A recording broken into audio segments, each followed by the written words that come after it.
Guys major endocrine organs और glands में अब तक हम बात कर चुके हैं pineal glands, hypothalamus glands, pituitary glands, thyroid glands, parathyroid glands, thymus glands and adrenal glands. ठीक है, आज हमें स्टडी करनी है पैनक्रियाज ग्लैंड की। पैनक्रियाज ग्लैंड, ठीक, जो कि किडनी के बीच में होती है, दिस वन, ये। ठीक है, तो पैनक्रियाज ग्लैंड्स के बारे में कुछ चीज़ें अच्छी तरह से समझ लीजिए। पहली चीज़, पैनक्रियाज को एक्सो एंड एंडोक्राइन ग्लैंड्स दोनों के रूप में जाना जाता है। ठीक है, हम कह सकते हैं नॉट ग्लैंड्स, ग्लैंड। ठीक है, pancreas act as a both exo and endocrine gland. Pancreas या अग्नाशय, इसको हिंदी में क्या कहते हैं? पैनक्रियाज को अग्नाशय। ठीक है, हिंदी मीडियम के विद्यार्थियों के लिए। तो इसका काम क्या होता है? एक्सो मतलब बाह्य और एंडो मतलब अंतः। बाह्य और अंतः दोनों ग्रंथियों का काम करता है। अब ये बाह्य और अंतः क्या होती है, पहले इस चीज़ को समझ लीजिए। ठीक है, तो कोई पाचन तंत्र याद करो, तो पाचन तंत्र को याद करो कि उसमें डाइजेस्टिव सिस्टम में पैनक्रियाज की पोजीशन क्या होती है? कुछ इस तरह से होती है। ठीक है, यहाँ से फिर लिवर डक्ट जाती है और यहाँ से इस तरह से ये पैनक्रियाज जुड़ा होता है पाचन तंत्र से। और यहाँ पे क्या होता है? ये कुछ इस तरह से क्या होता है? हमारा स्टमक होता है। ठीक है, और यहाँ पे फिर इंटेस्टाइन वगैरह होती हैं ये। ठीक है, तो यहाँ पे तो ये पोजीशन है। तो यहाँ पे क्या होता है? देखो, पाचन तंत्र, अगर डाइजेस्टिव सिस्टम की हम बात करें तो डाइजेस्टिव सिस्टम के रेफरेंस में ये जो पैनक्रियाज है ये एंजाइम सीक्रेट करता है। क्या सीक्रेट करता है? एंजाइम। ठीक है, लेकिन जब ये ग्लैंड्स का काम करता है तब क्या सीक्रेट करता है? ये हॉर्मोन्स। ठीक है, लेकिन दोनों में अंतर क्या है? अंतर यह है कि जब ये एंजाइम सीक्रेट करेगा तो एंजाइम डायरेक्टली फूड में सीक्रेट नहीं करता है, क्योंकि फूड कहाँ है? फूड है आपका यहाँ पे। ठीक है, इस फूड आहार नलिका में, यहाँ पे आहार नलिका में। ठीक है, और पैनक्रियाज है आपका सॉरी, पैनक्रियाज है आपका इससे कहीं दूर। और पैनक्रियाज से जो एंजाइम सीक्रेट हो रहे हैं वो एक नलिका या फिर नली के द्वारा, इस नली के द्वारा कहाँ पहुँच रहे हैं? फूड में या फिर भोजन में मिक्स हो रहे हैं। ठीक है, तो एक्सो का मतलब बाहर, मतलब टारगेट प्लेस जहाँ पे उनको काम करना है, फंक्शन करना है, उसके बाहर जब एंजाइम सीक्रेट हो और किसी ट्यूब या किसी नलिका के द्वारा वहाँ पे मिक्स हो एंजाइम या वहाँ पे पहुँचे तो इस तरह के सीक्रेशन को हम कहते हैं एक्सोक्राइन। ठीक है, क्राइन का मतलब सीक्रेशन, एक्सो का मतलब वाहे मतलब बाहर सीक्रेशन या बाहर रूप में सीक्रेट करना। ठीक है, तो एज ए एंजाइम के रूप में क्या काम करता है ये? एंजाइम की अगर हम बात करें तो एंजाइम के रूप में क्या काम करता है? ये एक्सोक्राइन का काम करता है। ठीक है, ग्लैंड्स का मतलब केवल हार्मोन सीक्रेशन नहीं होता है। ग्लैंड्स का मतलब ग्लैंड्स उन टिश्यूज को नाम देते हैं जो किसी लिक्विड का सीक्रेशन करते हैं, किसी केमिकल का सीक्रेशन करते हैं। वो केमिकल एंजाइम भी हो सकता है, वो हार्मोन्स भी हो सकता है। ठीक है, तो do not bind to the hormones only. ठीक है, तो ग्लैंड्स को केवल हार्मोन से बंद कर मत देखिए। दूसरी बात, अब जब ये हार्मोन का सीक्रेशन करेगा तो हार्मोन को डायरेक्टली कहाँ छोड़ता है? ये ब्लड में। कोई ऐसा नहीं है कि हार्मोन को बाहर सीक्रेट करेगा फिर एक नली के द्वारा हार्मोन्स ब्लड में जाएंगे। तो हार्मोन्स डायरेक्टली ब्लड में सीक्रेट होते हैं, रिलीज होते हैं। इसलिए हार्मोन के आधार पर ये किसका काम करता है? एंडोक्राइन ग्लैंड्स का। ठीक है, तो ये तो बात हुई कि इसको एक्सो और एंडोक्राइन ग्लैंड्स क्यों कहते हैं। अब हम बात करते हैं इससे सीक्रेट होने वाले हार्मोन्स की। कौन कौन से इससे हार्मोन सीक्रेट होते हैं? ठीक है, तो इससे पहले चीज़ समझ लीजिए कि जो पैनक्रियाज होता है, ठीक है, पैनक्रियाज किससे मिलकर बना होगा? सेल से। ठीक है, और पैनक्रियाज के अंदर क्या होंगी? सेल्स होंगी। इन सभी सेल्स की नियर अबाउट 1 to 2%, 1 से 2% सेल्स स्पेशलाइज सेल्स होती हैं, जिनको कहा जाता है आइलेट्स ऑफ लैंगरहैंस। क्या कहा जाता है? Islets of Langerhans. इसको हिंदी में कहते हैं लैंगरहैंस की द्वीपिकाएं। आइलेट्स को क्या कहेंगे? द्वीपिकाएं। आइलेट्स क्यों कहते हैं? आइलेट तो मतलब समझते हैं ना, ऐसा अगर जनरल हम बात करें आइलैंड्स की, तो जनरल क्या होता है? समुद्र के बीच में टापू जो होते हैं उनको आइलैंड्स बोलते हैं। क्यों?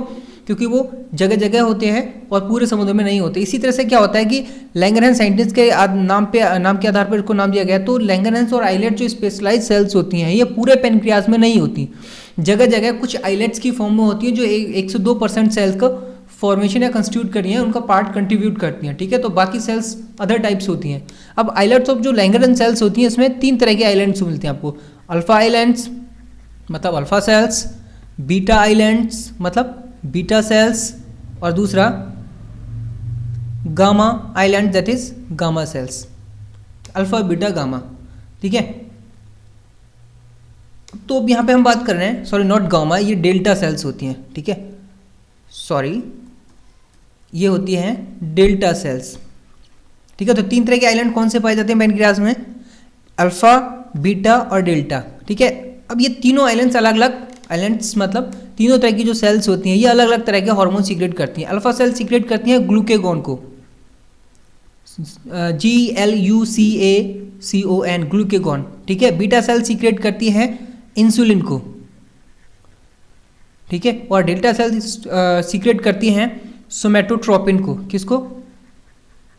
Not somatotropin, somatostatin. ठीक है, अब इन 3 तरह के हार्मोन्स का फंक्शन क्या है समझ लीजिए पहले। ग्लूकेगॉन का काम होता है कि हमारे ब्लड में शुगर, ब्लड शुगर जो होती है, ब्लड शुगर का मतलब होता है कि ब्लड में ग्लूकोज का जो लेवल होता है, किसका?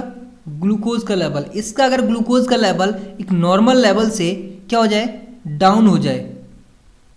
ठीक है, तो ग्लूकोज की कमी होने लगती है। तो उस ग्लूकोज की कमी को पूरा करने के लिए ये ग्लूकोन क्या करता है, ये जो हमारे अंदर लीवर होता है, इस लीवर की हेपाटोसाइट जो सेल्स होती हैं, कौन सी सेल्स? हेपाटोसाइट सेल। हेपाटोसाइट सेल्स पर ये ग्लूकेगॉन क्या करता है? वर्क करता है, और हेपाटोसाइट सेल्स में ग्लाइकोजन मैसेज देता है। ग्लाइकोजन के हम कह सकते हैं स्टिमुलेट करता है ग्लाइकोजन को ग्लूकोज में तोड़ने के लिए। ठीक है, और ग्लाइकोजन जब ग्लूकोज में टूटेगा तो ये ग्लूकोज जो होता है वो कहाँ पहुँचता है? ब्लड में पहुँचता है, और ब्लड में जो लेवल नीचे चला गया था ग्लूकोज का वो हमेशा सीधे सीधे अप होना शुरू हो जाता है और एक नॉर्मल लेवल पे पहुँच जाता है। मतलब साफ है कि ग्लूकेगॉन का काम क्या है? ब्लड में घटी हुई शर्करा को बढ़ाना। ठीक है, मतलब लो लेवल ऑफ ग्लूकोज को अप लेवल या नॉर्मल लेवल तक लाना। इसीलिए इस ग्लूकेगॉन को कई बार हाइपरग्लाइसेमिक हार्मोन भी कह दिया जाता है। हाइपर का मतलब अधिक, बढ़ाना, हाइपर, और ग्लाइसेमिक मतलब ग्लूकोज, हाइपरग्लाइसेमिक हार्मोन। ठीक है, ये तो हुई किसकी? ग्लूकेगॉन की बात। अब इंसुलिन का काम क्या होता है? इंसुलिन का काम ये होता है, अगर इसी ही ब्लड में, ठीक है, मान लिया अभी तो हम बात की थी ब्लड शुगर घटने की, अब मान लिया इसी ब्लड शुगर में जो ग्लूकोज का लेवल है, ब्लड शुगर में ग्लूकोज, इस ग्लूकोज का लेवल नॉर्मल लेवल से मान लिया बहुत ऊपर बढ़ जाए, मतलब ब्लड शुगर बढ़ जाए, तो अब क्या होगा? फिर इंसुलिन क्या होगा? तुरंत सीक्रेट होगा पैनक्रियाज से, और इंसुलिन सीक्रेट होकर कहाँ पहुँचेगा? फिर हेपाटोसाइट सेल पे पहुँचेगा। उसके साथ इंसुलिन एक दूसरी सेल्स पे भी जाता है जिनको हम कहते हैं एडिपोसाइट सेल्स। इन दूसरी सेल्स को क्या कहते हैं?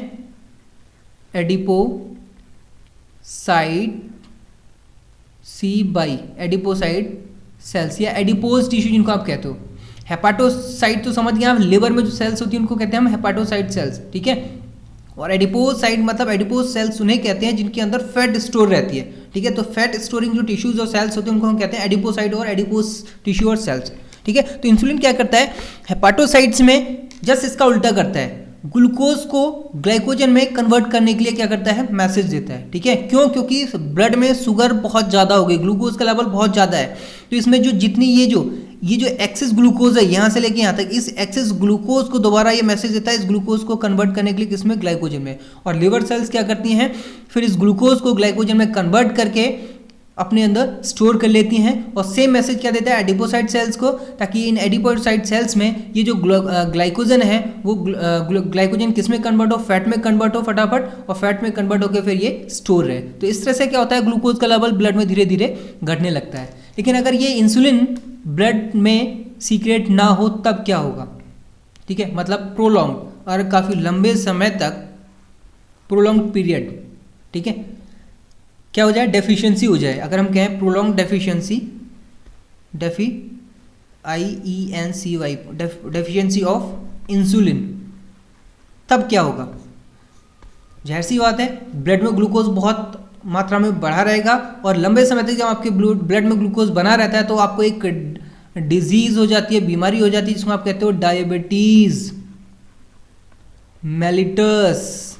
डायबिटीज मेलिटस, हिंदी में कहते हैं इसको मधुमेह, मतलब कुछ आप ज़्यादा ही, मधु मतलब शहद की तरह मीठे हो जाते हो, ठीक है, मतलब साफ है कि भैया आप डायबिटीज़ और मधुमेह के शिकार हो जाते हो। इसके साथ साथ क्या होगा आपके शरीर में, फिर अगर जब ग्लूकोज लेवल बढ़ेगा तो फिर वही ग्लूकोज क्या करेगा, टॉक्सिक कीटोन्स बॉडीज बनाने लगेगा। और ये क्या होती है, कीटोन बॉडी टॉक्सिक होती है, जो कि ऑर्गन फेलियर या फिर बहुत सारी मेटाबॉलिज्म को डिसऑर्डर करती हैं, ठीक है।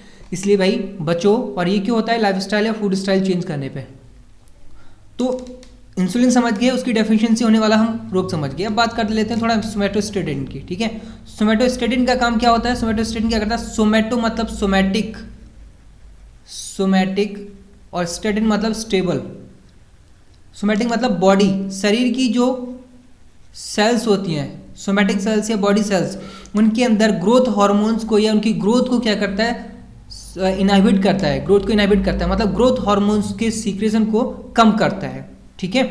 ये ग्रोथ का, इसका काम बिल्कुल अलग है, ठीक है। इन दोनों का काम क्या है, ग्लूकागॉन और इंसुलिन एक दूसरे से कोऑर्डिनेट होकर साथ साथ वर्क करते हैं, और दोनों का काम क्या होता है, maintain the homeostasis of glucose in the human blood, मानव रक्त में ग्लूकोज की होमियोस्टेसिस, या फिर इसको हिंदी में क्या कहते हैं नहीं पता मुझे, आप तलाश लेना, उसकी बैलेंस को या उसके नॉर्मल लेवल को बनाए रखना, ठीक है। इसलिए इसको क्या कहते हैं, क्योंकि ग्लूकागॉन बढ़ाने का काम करता है इसलिए कहते हैं hyperglycaemic hormone.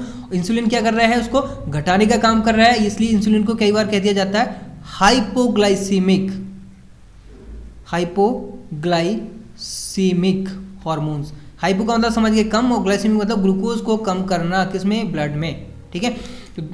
This is all about the pancreatic glands, ठीक है। नेक्स्ट लेक्चर में हम बात करेंगे बाकी ग्लैंड्स की जो अब तक नहीं हो पाई हैं। Thank you for watching this video.